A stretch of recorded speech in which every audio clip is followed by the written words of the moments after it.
This is Dr. Evelyn Hil with Shades in Justice podcast. Hey, we're so excited you decided to stop by. Hey, you can catch us every Wednesday evening, 8:30 Central Standard Time or 9:30 Eastern Time. We want to see you right here at Positive Power Christian Radio.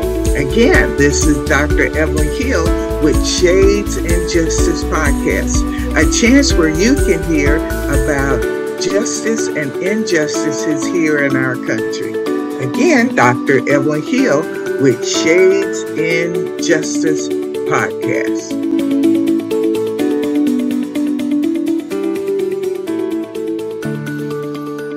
Hello and welcome to Shades in Justice podcast. This is your host, Dr. Evelyn Hil. You can always catch me at www.drevelynhil.net. Hey, we are excited to be here on this evening with Positive Power 21 radio and podcast. And we're just excited to have a very special guest and a dear friend that I just met about a year ago, Miss Carly Mitchell. Welcome, Miss Mitchell. Thank you so much. I'm glad to be here. Well, thank you for being here with us. Before we get started, because I think it's really important that people understand that Shades and Justice is a biblically based opportunity where we share injustices that's happening in our society, and we as the body of Christ can do something about it. And so I want to share this one scripture, which is Isaiah chapter 1 and verse 17, that says, "Learn to do right, seek justice, defend the oppressed, take up the cause of the fatherless, and plead the case of the widow." And I think that's an excellent verse because so often in our urban communities, many of our children are fatherless.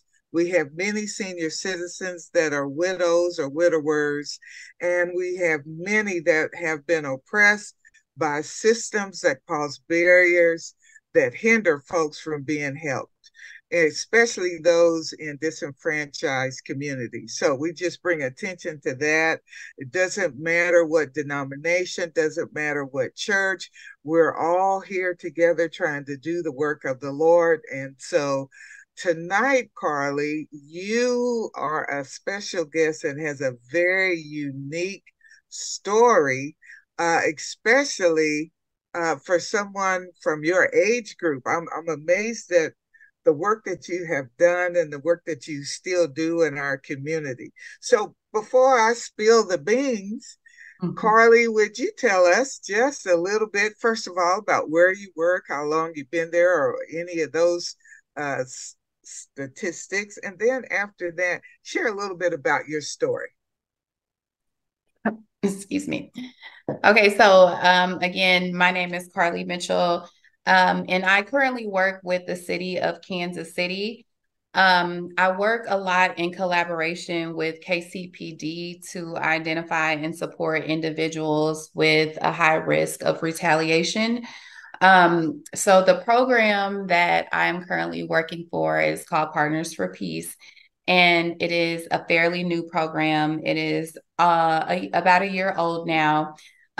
Partners for Peace was created pretty much to be like Nova. We had Nova a number of years ago, which Chief Oakman, who is the Chief Oakman in Wyandotte County, was not the chief at that time, but chief in Wyandotte County now, was very instrumental in Nova at the time. There were very promising results when Nova was in its full capacity. The last year that Nova was operating, homicides were down about 30%. That is a huge percent given the high number that Kansas City already experiences. Carly, do you mind me just jumping in? What is NOVA? Is that acronym for for something. Could you explain that to our audience? Yes, and I apologize. I just always, I think, that lingo was second nature to you, so you don't really explain that, and I apologize about that. NOVA was the No Violence Alliance. And so what that was a collaboration of law enforcement, the prosecutor's office, the mayor's office, council, community, and grassroots organizations, as well as schools. So with collaboration, they found more results in terms of violence prevention, because as we know, two people's problems are not going to be the same, even if the outcome is the same, right? So if we have two different offenders, the reason why John did something is going to be greatly different than James did. Mm-hmm. So Okay. Wow. No Violence Alliance. That is awesome. And so, in your tenure with Kansas City, Missouri, another organization you worked with was Ad Hoc Group Against Crime. So there you are again, right in the middle of some very violent stuff. So tell us a little bit about your experiences while being on the Ad Hoc Group Against Crime. yeah, so with Ad Hoc, actually prior to working with Ad Hoc, I worked in private practice in Olathe. I was working on my master's degree in clinical mental health counseling. And I was working at a practice in Olathe, Kansas. Um, about a year into working in private practice, I had a friend that was murdered. And when that happened, it pretty much opened my eyes to all of the violence that was in the city. Not that I was naive to it. However, being far removed from, the city that I was born and raised, grew up in, it's easy to overlook those things until you are directly impacted by it. Sadly, especially if you're not living in the city. So when that happened, I literally prayed that day, because I felt like I needed to do something bigger than what I was doing. I am still a huge mental health advocate, and however, I feel that my voice could be used to advocate for people that can't advocate for themselves going forward. And so I felt like that was the pull to Ad Hoc. So after I prayed, I think it was like 3 weeks later to the day that I saw the posting for the job for Ad Hoc. And I had never even considered like, any of that type of work before, but I was like, I'm just going to go off on a whim and I'm going to do this. So I started, I was a community resource advocate. Myself and my work colleague, we were both community resource advocates. So we would support families that have it had their family member has sustained gun violence, homicides, and things like that. After working there for a little while, I also started responding to KU Hospital when a victim between the age of 13 and 24 was impacted by gun violence. And so I worked with the Kansas City, Kansas side, Thrive, Dr. Jamila Watson Thompson, in that realm, which was very beneficial. I think it was very important to show care and concern for people in those moments. There's a lot of distrust in systems, even hospitals, historically, medical settings with African Americans. So having that comfort there at that time, I feel like was very important. So that was really my journey with Ad Hoc. I really loved it. I love the work that I do and still do. It's very fulfilling. Well, thank you for sharing that. And I know that in talking with you in the past, when you may get a call at midnight or 2 a.m. in the morning to actually befriend the victim's family. Can you share a little bit about those experiences, or how do you prepare yourself to even go out at that time of night and accomplish what you do? So the preparation it takes to even have that mindset, and then what do you say to these families that have just experienced the murder of a son or daughter? That is a really great question. And I actually would never know what to say initially. I would never go into a situation and say, this is the script that I'm going to say, even if I knew like full well what happened in the situation. And most of the times with KU, I knew the whole entire situation. The whole case report was given to me, so I knew all of the background information. When it came to that, I think the homicide scenes were a lot different in terms of that because tensions are a lot greater at homicide scenes. While there is still anger in the hospital, their loved one is still alive, right? Like their loved one is still there. They're still able Yeah, to communicate with those loved ones. Preparing to go to a homicide scene, no matter what time of day it is, was always very challenging. I think the most challenging scene that I ever went to was on Hardesty, and it was a gun, one gun involved, a small child. He was about 6 or 7, picked up the gun. It wasn't on safety, and one bullet literally killed a 2-month-old baby and the father. So it was purely an accident, right? Like it wasn't obviously a targeted act of violence. However, I saw so much blame. I saw so much anger, just assumption at that scene. And it just made me so sad because I'm like, we're literally like, there's a two month old that just got shot, so it's like to be able to see how people can't put those things aside really show me that there's a lack of skills that our community needs, right? Like conflict resolution, mm-hmm, communication skills, like mm-hmm. those things are a huge lack.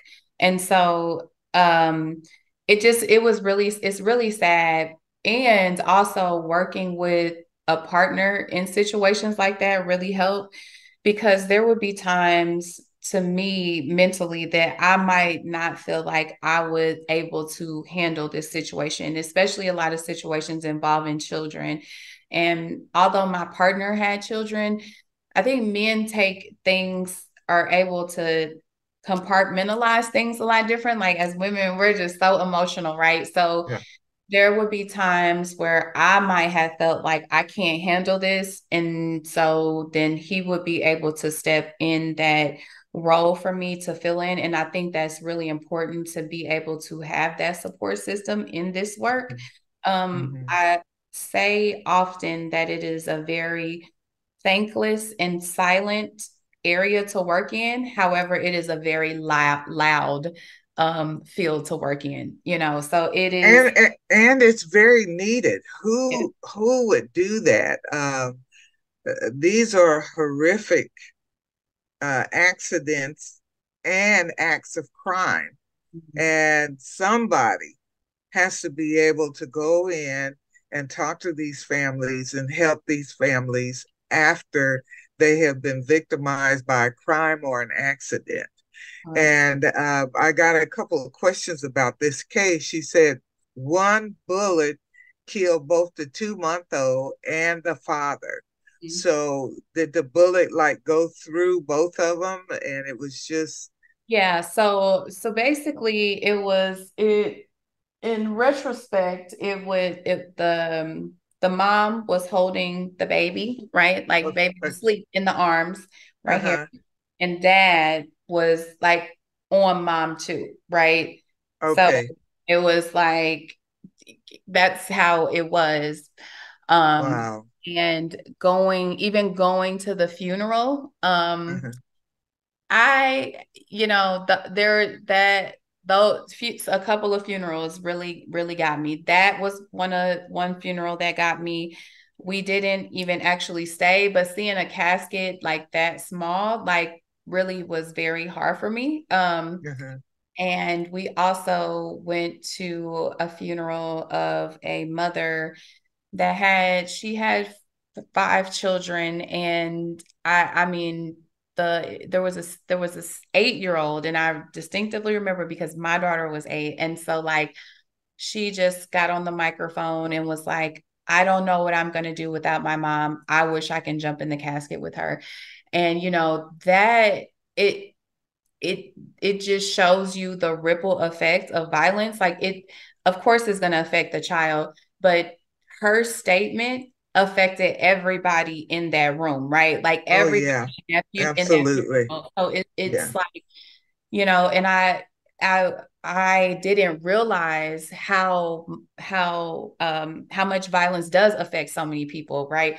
I was Uh-huh. talking to saying I had a partner at ad hoc. I was talking to Curtis one time, and I was like, I guess I never really realized how much like one situation can create trauma for so many different groups, right? Like Hmm. this is like the nurses, the doctors, the people that's checking you Yes. in, like the EMTs, like the neighbors, the people that's running the insurance claims, like all like I'm like, it is so multifaceted. Like Hmm. it is just it's mind-blowing. And I never thought about that. And I mean, and not saying that, like I was just oblivious to it, but I just didn't think that deeply about it. And Hmm. it makes me want to fight even harder for, decrease in violence. So. Yeah. Wow, that is some kind of story. And the 8-year-old saying that would have messed me up too if I been at that funeral. So it's interesting to me that you're immediately at the scene of the crime after it has happened to kind of help the victim's family. And then you even follow up and you're even at the funeral. And then after the funeral, do you continue to serve those families? Mm-hmm. Absolutely. So and everybody's timeline is different. Some people just need that support during the funeral. Some people need that support longer. I think it just really depends on the person. It depends on the relationship. It depends on so many factors. I actually, although I am no longer with ad hoc right now, I am still working with a family that I worked with when I was at ad hoc. And not Mhm. that ad hoc can't efficiently help this person. This work and these experiences are very traumatic to people. Explaining your story over and over and over and over again to no avail and to not receive the support that you need can get really exhausting to people, creates PTSD in individuals, re-victimizes, and that is not something that I feel good about. So Mhm. I always let my clients know, like, I'm here for you. And some clients take advantage of that, some clients don't. And, Mhm. that's no fault of their own, where I never pressure anybody for things like that. But if someone feels comfortable with me, that makes me feel happy that I can be a voice to them, that I can just be an ear, that I can support them in ways. And that is why I value a lot of my community relationships so that I can get things done for them when they do need them, because Mhm. that is pivotal. Wow. Okay. So in your work, um, you kind of pose in like two or three different lenses. You are a therapist for mental health. Then you have that caregiver spirit. Then you have that investigative thing happening. and you're able to do follow-up. And you also see about not just their mental health, but even their physical health. I just sense you do all of that. And that's amazing. That's a lot of work. And it takes a heck of an emotional fortitude on your behalf to do that for like several different people. Now, what do you do to take care of you? Your emotional needs. I heard you say you work with a partner, and for those cases that are a little bit challenging for you, but then afterwards, after you've taken care of everybody else, how do you take care of you and your family? That is that I love that question because I'm even the way that I'm taking care of myself now has actually shifted from like working at ad hoc because I don't have a partner anymore. So there is there's obviously a high level of concern that my family and friends feel about me and the work that I do because I am alone. Now, before there was not that high of a level of concern because I had a partner who was a male who does, present naturally like a protector, right? Like Right, you know right. him. So it's like it took away that feeling for me to even feel nervous in any situation. And I say this all the time to people in the work that I do. I'm not scared to go into any situation. I honestly don't care what someone did like that. I don't want to be the person to judge somebody for that. I'm here to help you. I don't, whatever you did is whatever you did. Of course, it's nice to know what they did going into situations blindly by myself. Of course, it is nice to know.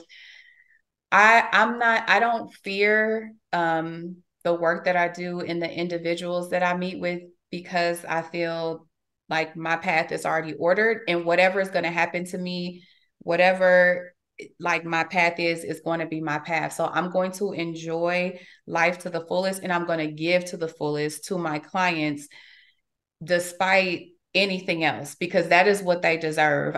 They don't deserve me to come in here and be scared. Like they can feel that. They can sense that. A lot of people that are like gang involved and all of those things, they know, right? They know, like they could tell. So there's no reason for me to go in here and do a disservice to somebody that I'm here to service. So fear is not really something that I think about because I want to be able to fully serve. Now, I do read a lot. I do have to read a lot of things that are not obviously the best things for your mental health to read, see things. And what I do for myself to keep myself grounded and to keep myself pretty much in line with that is for sure, every single night I write down, I have a jar and I write down something that I was grateful for the day. Now, I could have had the world's worst day in the world. Like it could have been completely terrible. However, I feel like if the last thought in my mind is a positive thought, I'm going to get a better night's sleep. I'm going to be more calm. I'm going to be more adjusted. So if I even write down, I had a wonderful cup of coffee today, that is me just reminding myself that no matter how bad that day was, you had a really great cup of coffee at Cafe Uh-huh. Zone. Like that coffee was amazing. Like, and so that's one of the things that I do daily.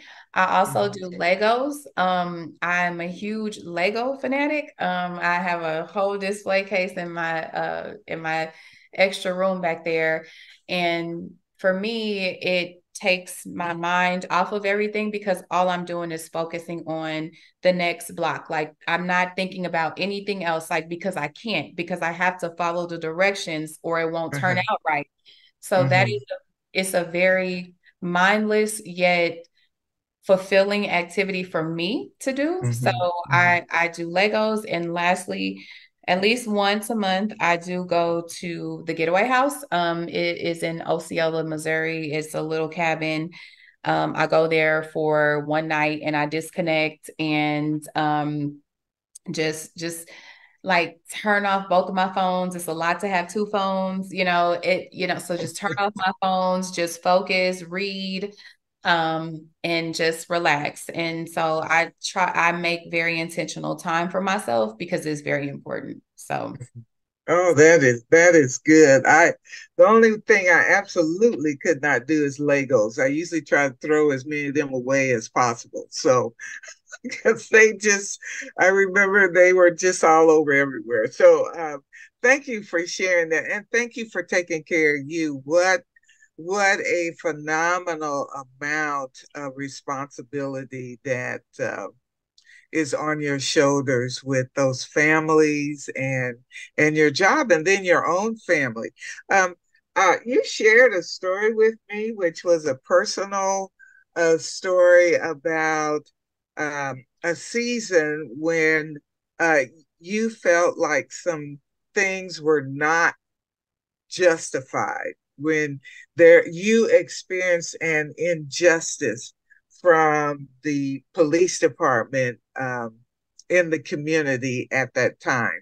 And so often, many people in our community have experienced injustices and they go unnoticed. Nobody voices it. You're scared to say anything to the police department. And I feel like it's time now that we do a better job of reporting when police are out of line. And granted, I appreciate every police officer that is about being, you know, upholding the law. I appreciate that. And I appreciate their years of service. They put their life on the line for all of us here in the community. But the bad apples out there, uh, I wish we could throw them out. I mean, so those are the types of instances where we need to speak up. Our voices need to be heard about the injustices that are happening to us in our community. So I'm going to give you the mic to share your story of when you felt like you were terribly put in a position of injustice. yeah, so growing up, I never had any like negative experiences with the police. We lived in a pretty mixed community, middle income community. I grew up in the Waldo area in Kansas City, Missouri. So there was not a lot of police presence necessary. So I didn't have very many interactions with police besides when they would come to school and talk about DARE and things like that. I did hear a lot of negative stories from whether it was from family members or schoolmates. So I felt fortunate that I'd never had to deal with that. Um, the situation that I had regarding the police happened when I was 27 years old. And that is to me, in my opinion, in my experience with, especially now with the work that I do, that is a older age to have a negative experience Mm-hmm. with the police. And I think that was one of the reasons why it caught me off guard and made me so angry. At the time, I was living in Chicago, Illinois, but I was home because I was visiting my dad. So I was in Missouri. I was visiting my dad. And I had to drive back to Chicago because I had to go to a doctor's appointment because I was 8 months pregnant. I shouldn't have been driving anyway, but that's besides the point. But that long of a drive, and I was by myself. So I was 8 months pregnant and I was driving back to Chicago because I needed to get to my doctor's appointment. Well, I got pulled over. I was not speeding. I had a Mustang and I was a Black woman. So that was the first time in my mind where I felt targeted instantly because I had a nice car, and I was a Black woman. And so I hate I can really say that I hate that my mind went to that thought first. Like I was like, wow, wow. Like, okay, so I'm getting pulled over because I'm in a nice vehicle and I'm a Black woman. However, I honestly thought that the police would have sympathy, like not even sympathy. I thought they would just look at me and, I'm going to give them my story. I'm on my way to Chicago. I'm clearly can see my stomach is very pregnant. Well, I had a warrant in St. Louis, St. Charles County, from 4 years prior to that I didn't, I totally forgot about it. They sent it to a different address because I'd moved. And so I just forgot about it. So I had a warrant for a speeding ticket. The ticket was 8 miles over the speed limit. So to me, I'm like, I pose no threat. I've never been to jail. I've never been arrested. Don't have a criminal history. Besides this warrant that I had, they treated me like I was a mass murderer. So they took me out the car. They towed my car. They towed my car. I was like on the border of Illinois and Missouri, so like East St. Louis. So they towed my car. They extradited me to St. Charles County. They handcuffed me, everything. We got to the station. They Wait, stripped, hold up. They handcuffed you and you were 8 months pregnant? yes, Oh my. yes, handcuffed me. When we got to St. Charles County Detention Center, they stripped me completely naked. They searched every cavity in my body. And it was the most humiliating, embarrassing, non-validating experience I have ever experienced in my life. And I had to put an orange jumpsuit on, like for a ticket that I went 8 miles over for, right? The police department talks about how there's a lack of officers, how there's a lack of resources. Though that day, that did not demonstrate that because there's bigger fish to fry than arresting an 8 month pregnant woman who's on Mhm. the way to a doctor's appointment. That was a poor use of resources. And so it even in my education and even in me working with police, it's hard for me sometimes to believe the things that they say because of what like I experienced.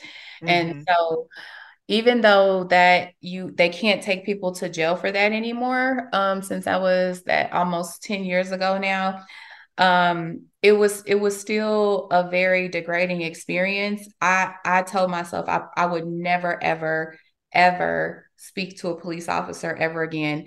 And so I think it's so funny because I'm like, God is always like, yeah, you think you got a plan, but actually I'm gonna make this full circle for you. Because now I work so closely with the police. I go to shoot review. I get most of my referrals from KCPD, and there are good people in the police department. However, on it, just to be honest, I think that there are more bad apples in the police department than there are good apples. And so it is still really a struggle for me. However, I like to get in systems so I can shake them up. I like to get in systems so I can hold people accountable. I like to get in systems so I can challenge policy. I like to get in systems so the next person won't have to work as hard as I did to get things done because the police is interfering with things. So that to me, that is my quote unquote payback for what happened. Mhm. Okay, I'm going to get into the system and I'm going to see these true colors and I'm going to hold you accountable, and it's not going to be pretty. So that is kind of like I feel like my journey was full circle with that. Mhm. That is an amazing story, because we've seen here within the last, I want to say 3 years, 3 to 5 years, we've seen a couple of stories on the Kansas City, Missouri side where pregnant women have been arrested, handcuffed, and even thrown on the ground. Around. And I just do not believe police should get away with that. I think that's a sensitivity issue that needs to be addressed. And the woman was not, these women that I saw uh, were not in a criminal act at all. They may have had a lot of mouth on them, Yeah. but they were not like holding guns or doing, or knives or anything like that. So I'm glad you're in the system uh, with your voice for those that will never get to speak. Yeah. So thank you so much for your work. Um, there's been so many homicides on both sides of the county line, both Missouri and Kansas, but quite a few more on the Missouri side. And that's mainly where you work. And so I'm just wondering two things. Number one, how can we as parents, young parents with kids, what can we do? What can we say to help our teenagers and our middle school age kids? What can parents do to kind of help them so they are not victims of their own neighborhood or community? What would you suggest, Carly? Uh, that is, I can probably talk about that for hours. But there's a couple of things though. It's going to take a lot because there is distrust in the community with as far as police, right? And Mm-hmm. so one thing that I think would work to prevent violence is to call. Every time someone hears gunshots, it is the police literally tell you to call the police, but people don't do that. However, what I try to do is tell people you should because like they're going to have a paper trail. Like you can't really go against facts, right? Like so you can say all day and all night it's been 365 days in this year and I think I've heard gunshots 360 days. Well, there's no, even though that may be true, it could be 100% valid, but if there's no documentation, if there's no paper trail for that, you don't have a basis. So in order to have a basis, you have to have a basis. Call the police. I tell people all the time. I'm like, if you hear a gunshot, just call. Hey, I heard gunshots to the east of me. Like keep calling because if you keep calling, they're going to identify like, okay, these places are experiencing this, these places are experiencing this, these places are experiencing this. If not, it's going to keep happening. But it people don't call because they don't trust the police. They do not trust the police. I sat down with a family today that I actually carved out an hour for, but I ended up spending 4 hours with them. The mother is so upset with systems because she called the police and it took the ambulance 45 minutes to get there to her son, and her son was still breathing when she called When the she ambulance. called. You Mm-hmm. know, so it's like, I tell them, even though I work closely with law enforcement, like EMS, it's hard for me to advocate for you if you were really not doing your job. And that's why I said I'm glad that I'm in the system because I don't hold back. I will literally say that to someone, and it is very hard, like I said, to advocate for them when you're dropping the ball. And I don't want to hear about there's a shortage of funding, all of that. There's problems in every situation. So what do we do in the meantime? Like you can't just keep saying we're short staffed. We're okay, so Yeah. let's come up with a better solution in the meantime. Let's Mm-hmm. come up. You can't just keep saying that. So I'm like, so that's number one, community trust from both from both. From community needs Mm-hmm. to trust police, Mm-hmm. and police needs to trust community. Point blank. Uh-huh. Also, skills that are not taught in school that should be taught in school are, I feel like, are a major reason why there is the age range is decreasing. Um, Kids are not taught how to regulate emotions. Kids are not taught how to resolve conflicts. Mm-hmm. Kids are not taught how to walk away because you're going to look like a punk. You're going to be Mm-hmm. this for the rest of your life. Kids are not taught like de-escalation tactics. They're not taught that at all. So Mm-hmm. I say that to a lot of the young people that I work with. Like, you can be making straight A's, like you could be the best student or whatever, but when you get out into this workforce and you don't know how to handle a conflict, you're gonna be a liability to this Mm-hmm. company. So it doesn't matter if you have a perfect GPA, if you can write grants from the feet to the all the way down. Mm-hmm. If you don't have those basic skills, you're not an asset to Mm-hmm. society, because you're not doing what you should be doing. So we see in Kansas City, we are tied with the highest rate of homicides we had. Our highest rate was in 2020. So we are at 167 right now, which is tied again with the highest year. The number one reason that is highlighted for homicides is conflict. Mm-hmm. Conflict. Yeah. Conflict. Wow. Conflict. Yeah. Conflict.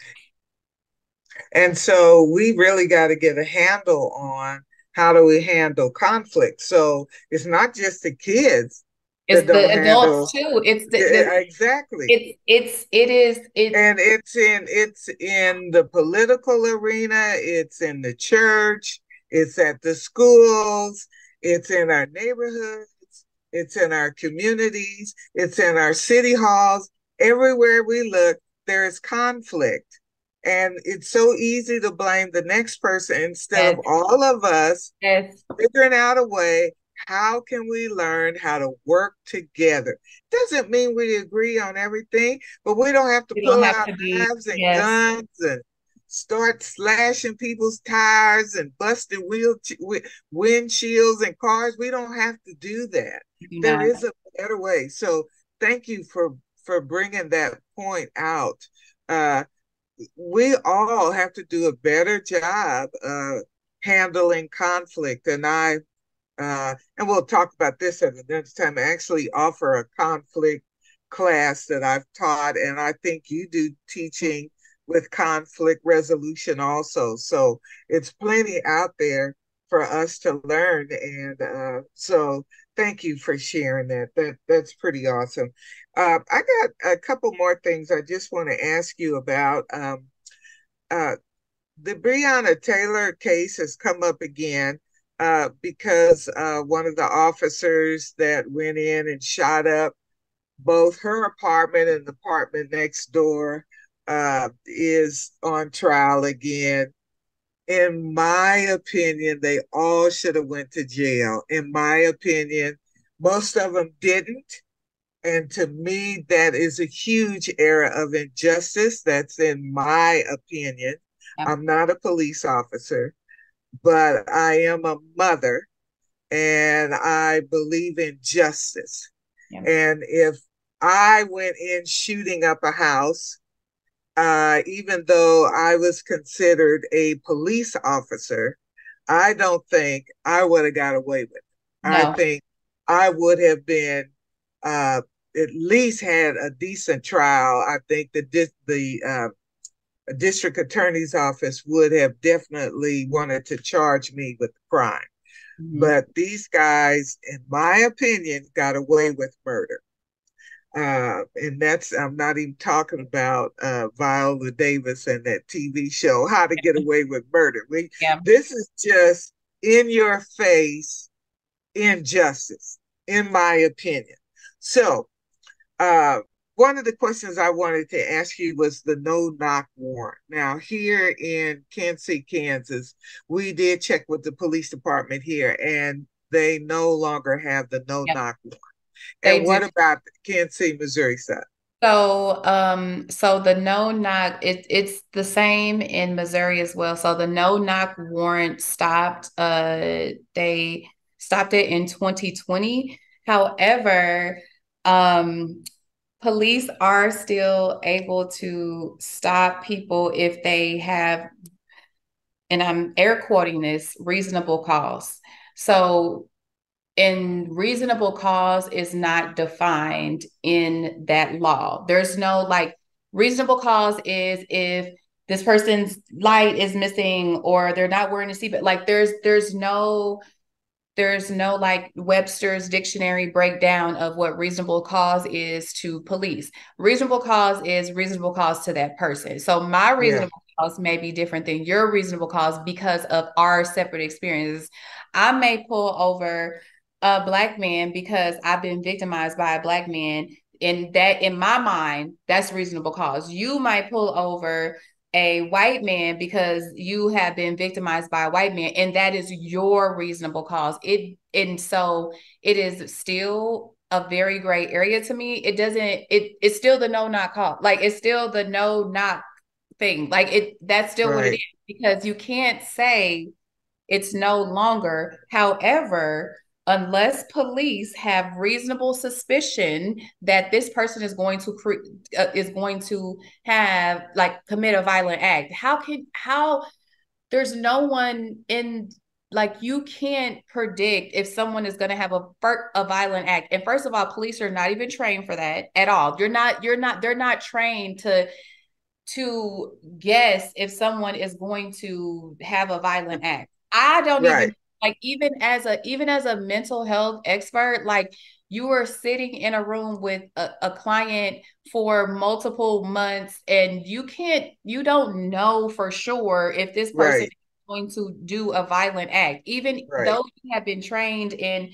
body language and tone and action, like all of those things, everything in the DSM, that like all of these things you still do not know. So that doesn't make sense to me. I'm not for, like, I just don't think it makes sense because it's still the same thing. So let me tell you all that we're getting rid of the no knock, but an officer can stop somebody if they have reasonable reasonable suspicion. cause.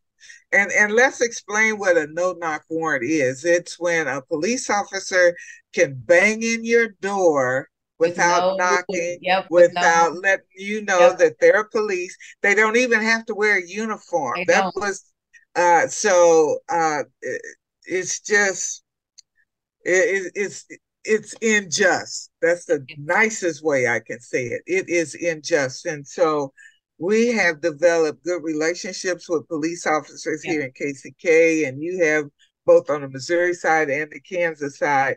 But there are still issues out there that we still need to address yeah, as a community. And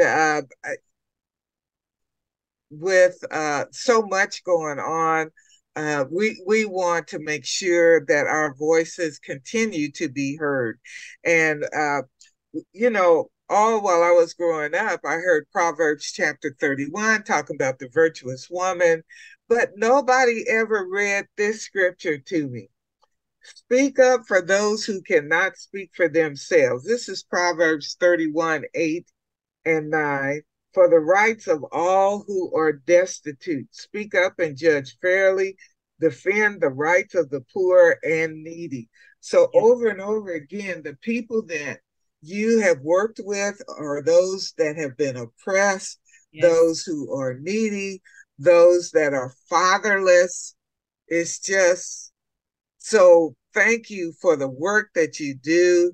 And we've got to continue to work together. I know you've worked with me with the Justice and Equity Coalition. We're going to be making some changes in that, and I'm going to call you again to see if you can help us with some of those changes. But one of the things we did was approach the police department to look at policies that could be changed, and we were successful in getting them changed. But it's just like you said, some of the wording still leaves some gray areas mm-hmm. where they can still do what they want to do Yep. because of reasonable cause Yep. or clause. So, wow.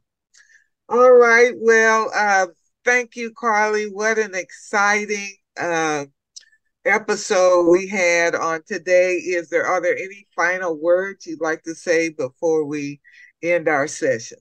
No, I just appreciate you even considering me. I'm very passionate about this work. And so just any chance that I can get to talk about it, bring awareness to a lot of the disparities that I see in the victims and families that I work with.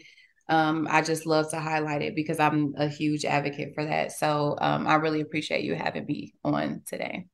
Well, thank you, Carly, and we appreciate you being out there in the public, working with those victims.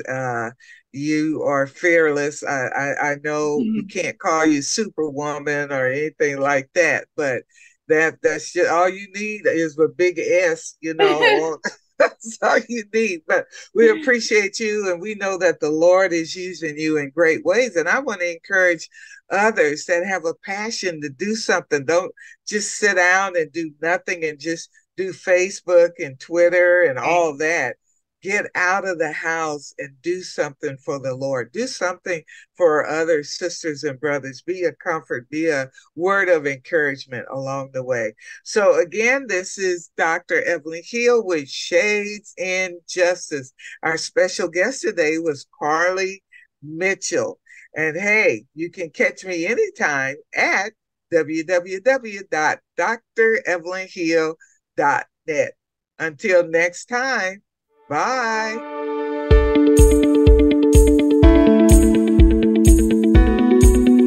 Hey, thanks for being at our show on tonight. This is Dr. Evelyn Hil with Shades in Justice podcast.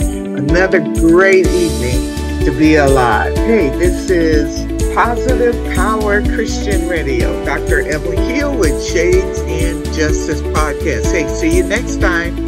You can meet me every Wednesday at 8:30 Central Standard Time or 9:30 Eastern Standard Time right here at Positive Power Christian Radio. See you next time. Bye.